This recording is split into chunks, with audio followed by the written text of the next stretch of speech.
Splendor celi virgo puerpera, singularis,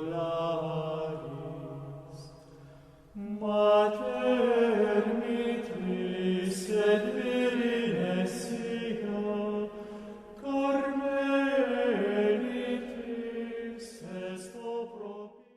Durante uns 30 anos, mais ou menos, o mundo teve dois Padre Pios. Muita gente diz, se tivesse o Padre Pio hoje, imagina dois Padre Pios. E esse outro Padre Pio era o Frei Domenico Cesi, de Cesi, que quando as pessoas iam procurar, ele era tão santo, que quando as pessoas iam procurar o Padre Pio em San Giovanni Rotondo, o Padre Pio dizia, mas vocês vêm aqui me procurar? Vocês já têm o Frei Domênico, as pessoas da cidade dele, né? Salve Maria, caríssimos irmãos da família Regina Fidei, Brasil e Portugal, meu nome é Odair Gutierrez, esse é o programa Padre Pio, que vai tratar desse tema que é fantástico.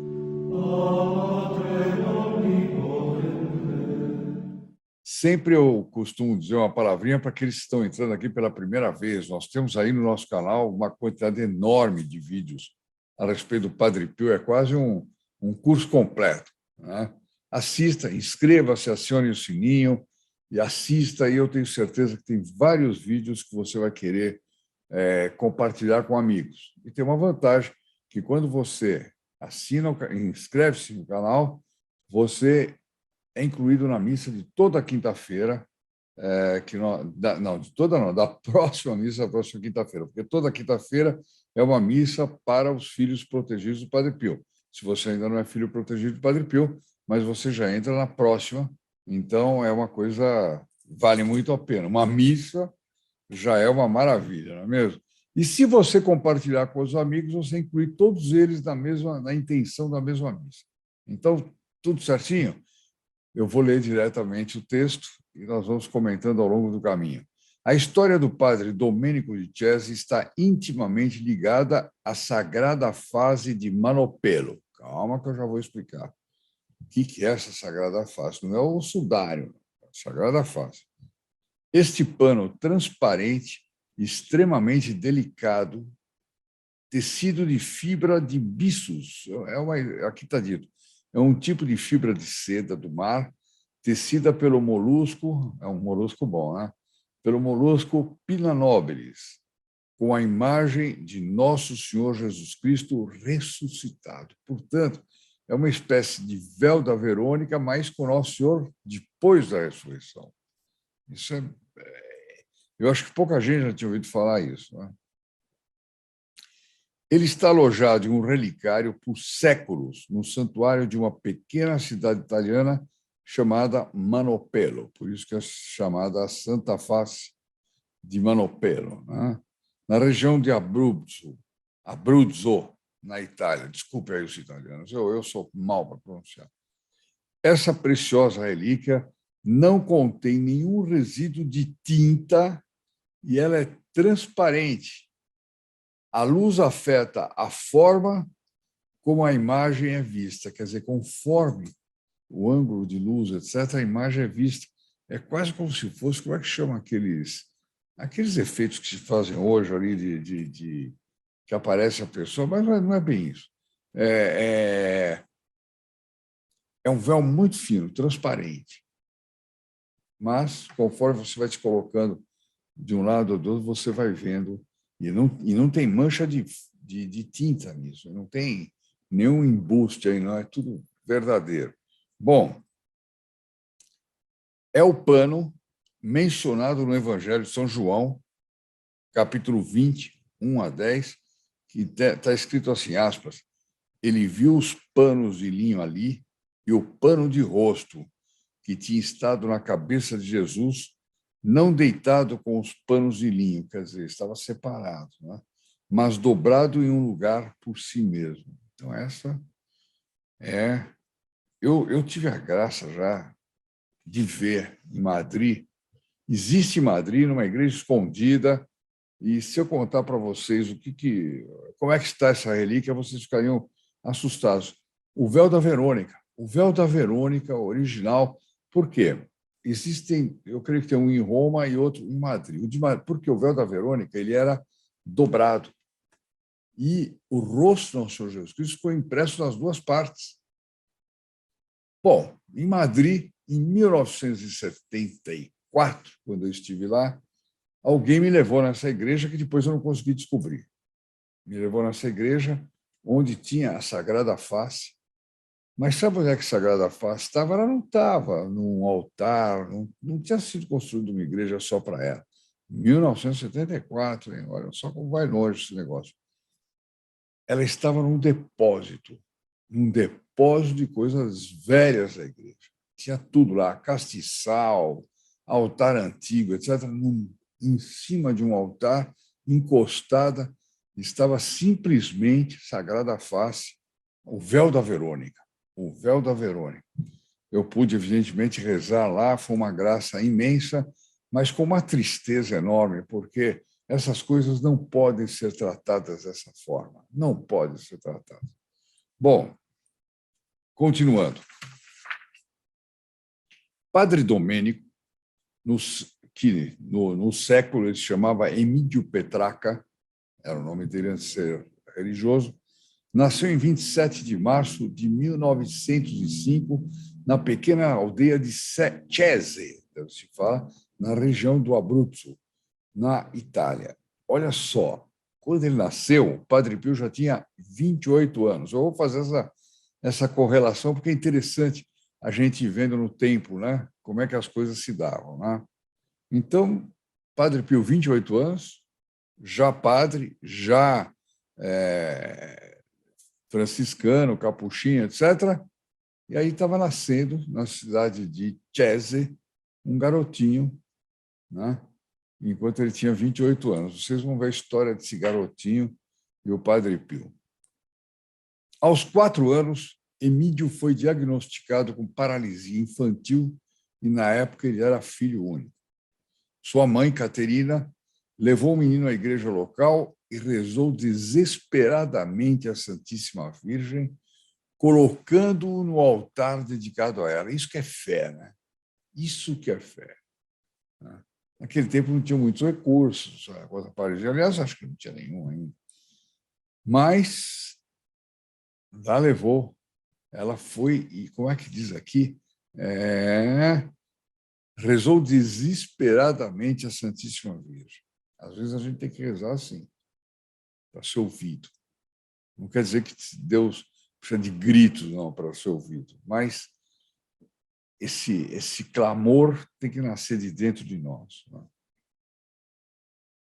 De repente, Emídio começou a mexer as pernas e ficou milagrosamente curado.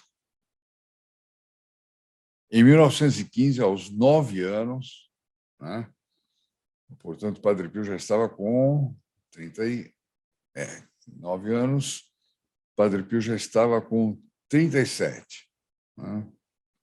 Emídio previu, com 9 anos, ele previu um terremoto que ocorreria em breve na região, mas ninguém o ouviu. Se vocês consultarem o Google aí sobre esse terremoto, vocês vão ver que ele aconteceu em 1915, na região de Abruzzo, etc., etc. No dia, isso é para os céticos, no dia seguinte, 13 de janeiro de 1915, quer dizer, portanto, ele tinha previsto na véspera, né, um terremoto catastrófico, grau 7 na escala Richter.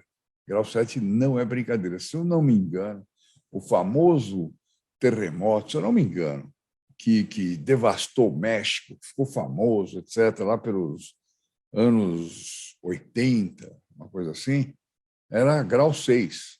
Portanto, imagina que talvez o estrago não tenha sido tão violento por não se tratar de uma cidade gigantesca, né, naqueles tempos. Mas o México foi gigantesco. Esse aqui foi grau 7. Nesse terremoto, morreram cerca de 30 mil pessoas. Né? Então, a coisa foi brava. Dentre as quais, as 2 irmãs mais novas de Emídio, Elisa e Laureta. Eu espero que, quando ele tenha dito Isso para a família, ninguém tem zombado dele, né? Emídio e seu pai ficaram soterrados, e agora guardem essa parte, porque essa parte vai ser importante no final da história. Ficaram soterrados e foram retirados debaixo dos escombros por um estranho personagem. Estranho personagem. Eu já sei, vocês estão pensando, Padre Pio, não, calma, calma. Eu vou chegar lá. Por um estranho personagem que, por muitos e muitos anos, ele nunca mais reviu até chegar ao convento de Manopelo. Vamos ver quem era esse personagem. Aos 12 anos, manifestou a seus pais o desejo de ingressar na ordem dos frades menores capuchinhos, a mesma do Padre Pio. Por ser o único herdeiro de seus pais, seu pai não deu seu conhecimento, não deu seu consentimento. Não, você é filho único, não pode. Como não pode? Por que não pode? Né? Por que não pode? Mas, enfim, estando em oração, Nosso Senhor instruiu a pedir novamente autorização para ingressar nos capuchinhos, dizendo que, se a autorização fosse dada, seus pais teriam mais filhos. Olha que impressionante. E aí resolveu o problema, filho único e tal. Seu pai, então, olha como as pessoas também tinham fé, né? Naquela época. Ele aceitou. Seu pai, então, permitiu seu ingresso na ordem e Deus honrou a palavra, como sempre. E os pais do padre Domênico tiveram mais 3 filhos, Elisa, Mário e Ângelo. A Elisa morreu depois no terremoto. Não, essa Elisa, então, é outra. Eles deram o mesmo nome de Elisa para que tinha morrido no terremoto de 1915. Bom, quando ele tinha 9 anos ainda, o Frei Domênico. Ele ingressou nos capuchinhos aos 16 anos, acho que é a mesma idade do Padre Pio. E, em 3 de novembro de 1921, o Padre Pio já estava com 34 anos. Uma diferença grande, hein? Mas vocês vão ver como é que Deus faz as coisas. Ao entrar no noviciado, recebeu o nome de Fra Domênico, Frei Domênico. Bom. Onde é que está aqui? Aqui. Enquanto estudava para ser ordenado, Domênico foi enviado para o serviço militar para ser treinado como paramédico. Bom, lembre que o Padre Pio também foi convocado para o serviço militar, né? No dia 1º de outubro de 1931, portanto, o Padre Pio estava com 44 anos, vamos fazendo a junção, emitiu seus votos perpétuos e 10 dias depois, na festa da Maternidade Divina de Maria, foi ordenado sacerdote. A 3 de outubro de 1940, ele estava com 35 anos, né? o Frei Domênico, ele foi convocado para o serviço militar, onde atuou como capelão do Exército, vivendo na Eslovênia e na Croácia. Duros momentos naquele dia. Antes de embarcar, Padre Pio vai visitar... Padre Domênico vai visitar o Padre Pio em San Giovanni Rotondo e permanece por lá um tempo que eu gostaria de permanecer. Não, muito pouco. Do dia 19 de novembro ao dia 23 de novembro, certo? De 1940. Então, ele ficou lá 4 dias com o Padre Pio. Agora, olha o elogio que o Padre Pio fez a ele. Quando o Padre Pio ouviu, né, disse, finalmente tenho a honra de ver um capelão militar de batina. Olha só, minha gente, naquela época já tinha esse problema. Né? Finalmente tem um capelão militar. É verdade que ele podia se vestir com farda, etc., estava na guerra, uniforme de guerra e tudo mais. Não tem nada de errado nisso. Mas o Padre Pio gostou de ver ele de batina. Eu vi umas fotos agora, recentemente, aí de padres sem batina, para falar só isso. Né? Na verdade, fotos com roupas horrendas, horrendas, horrendas. Eu não vou indicar aqui onde vocês podem achar essas fotos, não, porque eu não quero dar prestígio para essa gente que está desobedecendo formalmente às ordens do nosso Senhor Jesus Cristo. Entendeu? Eu vi padre de camiseta regata, bermudinha, fazendo dancinha, etc. Padre no TikTok. É bárbaro, é bárbaro. Né? Bom, mas esse é um outro assunto. Mas é um assunto de execração. Nós devemos ficar indignados com coisas dessas. Né?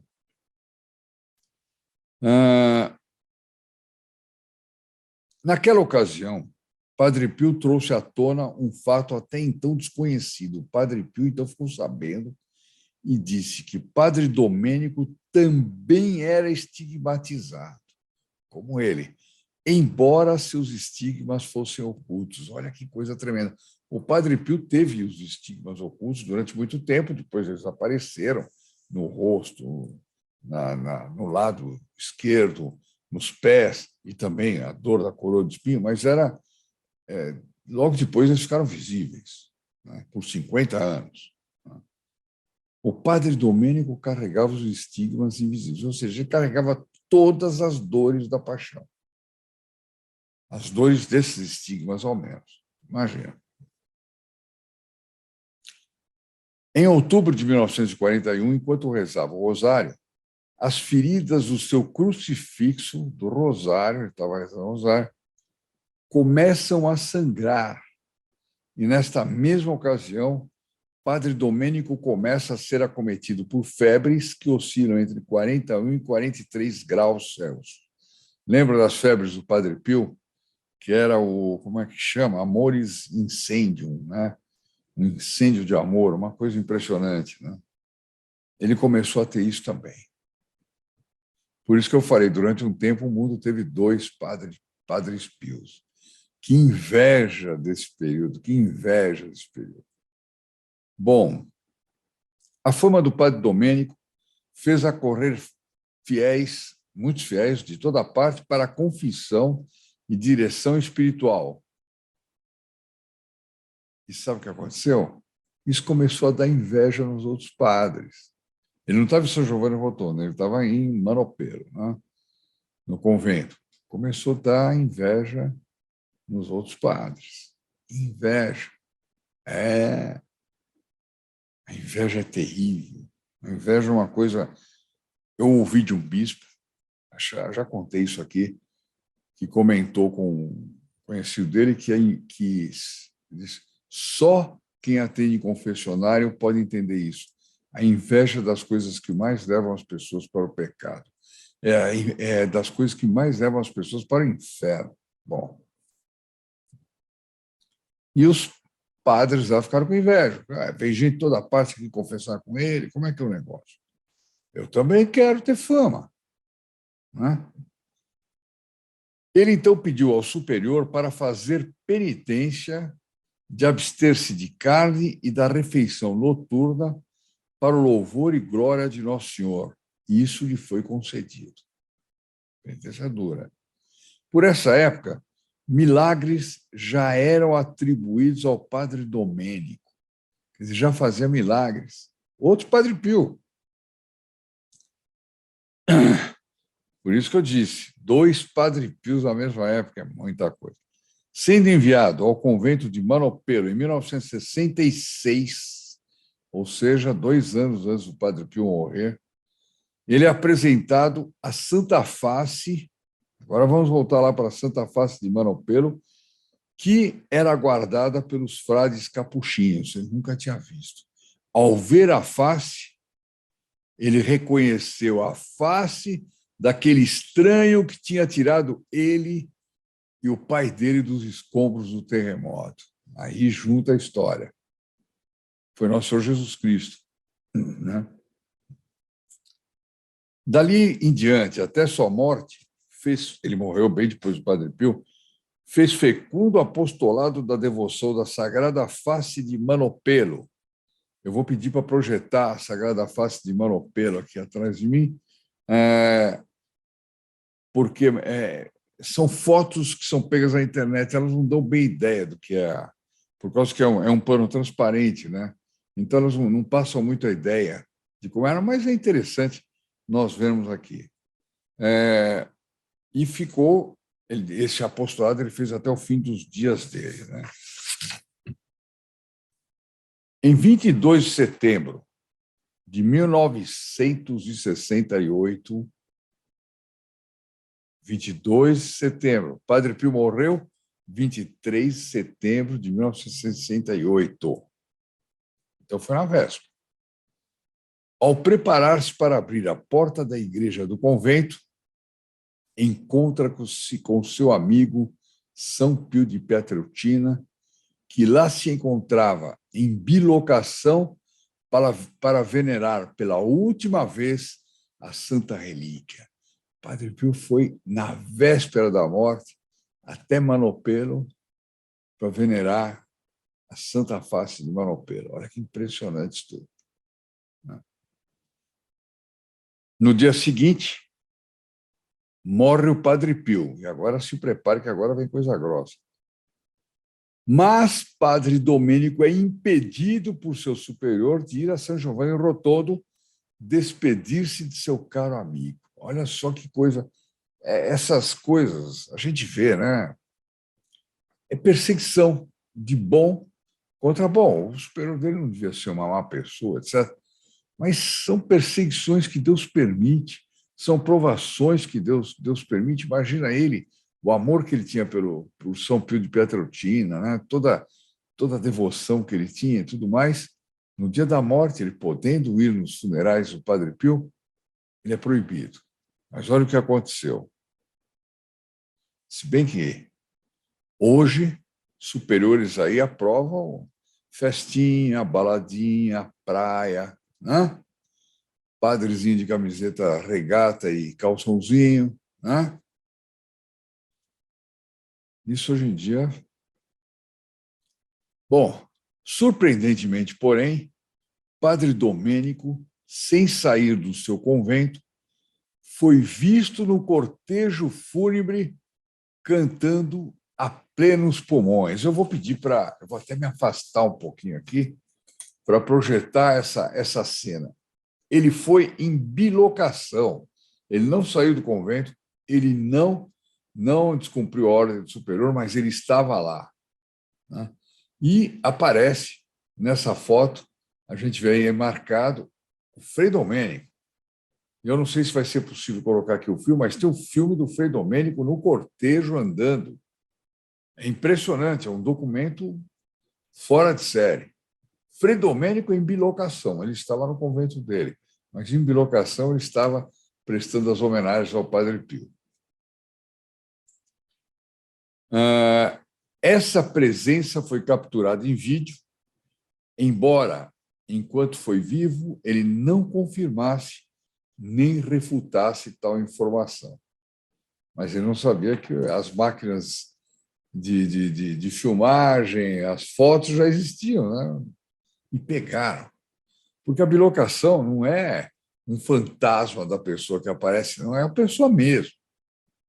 Pessoa mesmo. Então, a foto pega. Não tem assim, a foto pegou a imagem de um santo que estava aqui. Não tem essa história. Ou ele estava ou não estava. Ele podia estar espiritualmente? Tá bom, mas a foto não pegaria. Bom.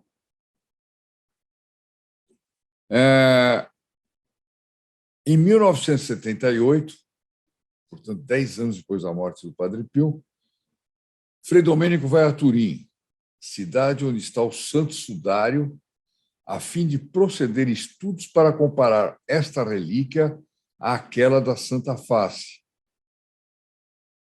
E o que aconteceu com ele? Ele foi atropelado por um Fiat 500. Não estou falando mal da Fiat aqui, não. Na época era um Fiat 500, que em alta velocidade o atropelou no dia 13 de setembro. Olha que impressionante o negócio. 10 anos depois da morte do Padre Pio, quase no mesmo dia do Padre Pio, Frei Domênico foi levado para o paraíso. E foi um atropelamento brutal, a tal ponto dele morrer, dele falecer nesse atropelamento, né? E ele entrega sua alma a Deus no dia 17 de setembro, portanto, 4 dias depois do acidente, perdoando ao homem que o atropelou e oferecendo sua vida pelo sudário de Turim, que naquela época estava com muitos estudos para provar se ele era verdadeiro ou não, etc, etc.